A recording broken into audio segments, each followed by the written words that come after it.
अब ये यूनिवर्स बन रहा है तो इसकी अच्छी बात जो सबसे बड़ा एडवांटेज है वो ये है कि अब आप सबकी कहानियों के साथ जस्टिस कर सकते हैं। वो भी हम कोशिश करेंगे फ्यूचर में एक्सप्लोर करने की, उसकी हिंट हमने दी है। यस, स्त्री 2 की अगर मैं बात करूं, हर एक कैरेक्टर को उतना ही प्यार मिला है जितना कि कोई लीड एक्टर को मिला है फिल्म में। ठीक है, चाहे वो सरकटा कह लीजिए, चाहे फिर रुद्रा कह लीजिए, चाहे फिर बिट्टू कह लीजिए। ठीक है, मैं जानना चाहूंगी जब आप सबके बारे में लिख रहे थे तो क्या आपके पास ये था कि यार इसको मैं लीड एक्टर के तौर पे लिख रहा हूँ या तो मैं इसको एक साइड सपोर्टिंग रोल के तौर पर लिख रहा हूँ, वैसा कुछ आप सोच कर लिखते हैं? नहीं, देखिए ये क्योंकि अब ये यूनिवर्स बन रहा है तो इसकी अच्छी बात जो सबसे बड़ा एडवांटेज है वो ये है कि अब आप सबकी कहानियों के साथ जस्टिस कर सकते हैं। मैं एज अ राइटर हर किरदार की कहानी के साथ अब जस्टिस कर सकता हूँ, उसको प्रॉपरली एक्सप्लोर कर सकता हूँ, उसको जिस दिशा में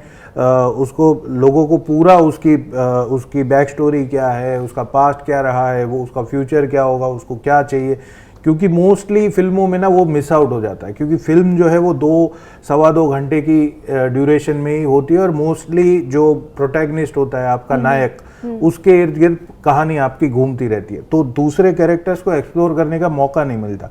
पर चूंकि ये एक अब यूनिवर्स बन रहा है तो कैरेक्टर्स को, जैसे अभिषेक बैनर्जी का जो कैरेक्टर है वो भेड़िया में भी है, भेड़िया में पूरी फिल्म में उसको जना बोला जाता है, इसके एंड में पता चलता है कि ये जना जो है वही जेडी बोला जाता है, तो जेडी जो है वही जना है। ठीक है, फिर वो वापस 3-2 में री एंट्री करता है। तो ऐसे ये सारे किरदारों के साथ हम कोशिश करते हैं कि न्याय हो पाए और उनकी कहानियां भी एक्सप्लोर हो, और छोटे से छोटे किरदार के साथ हम वो करने की कोशिश करते हैं। जैसे शमा का कैरेक्टर है जो तमन्ना भाटिया ने प्ले किया है, तो वो सिर्फ एक आइटम नंबर नहीं है, उसकी भी एक कहानी है, उसकी एक रुद्रा भैया के साथ एक रिलेशनशिप रही है, वो भी हम कोशिश करेंगे फ्यूचर में एक्सप्लोर करने की, उसकी हिंट हमने दी है कि एक वो लव स्टोरी है इन दोनों के बीच में, और एक कहीं पे वो लोग बिछड़े हैं, वो क्यों बिछड़े होंगे और अभी जाके क्यों मिले हैं, अभी कैसे वो लोग जुड़े हुए हैं।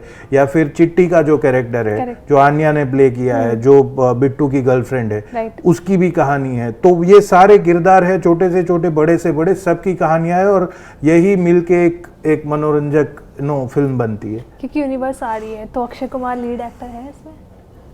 देखिए मैं वही बोल रहा हूँ, मैं अभी वो रिवील नहीं कर पाऊंगा कि कौन लीड एक्टर होगा, कौन लीड विलन होगा, पर सब कैरेक्टर्स के साथ हम जस्टिस करने की कोशिश पूरी कर रहे हैं। क्योंकि वैम्पायर भी आ रही है और आयुष्मान के साथ आपको कोलैब करने में बहुत मजा आता है। ठीक है सर, तो मैं आपसे पूछना चाहूंगी वो उसकी स्टेटस क्या है? वो अभी स्क्रिप्टिंग स्टेज पे, बहुत जल्द उसका 2-3 महीने में शायद चालू हो जाएगा शूटिंग।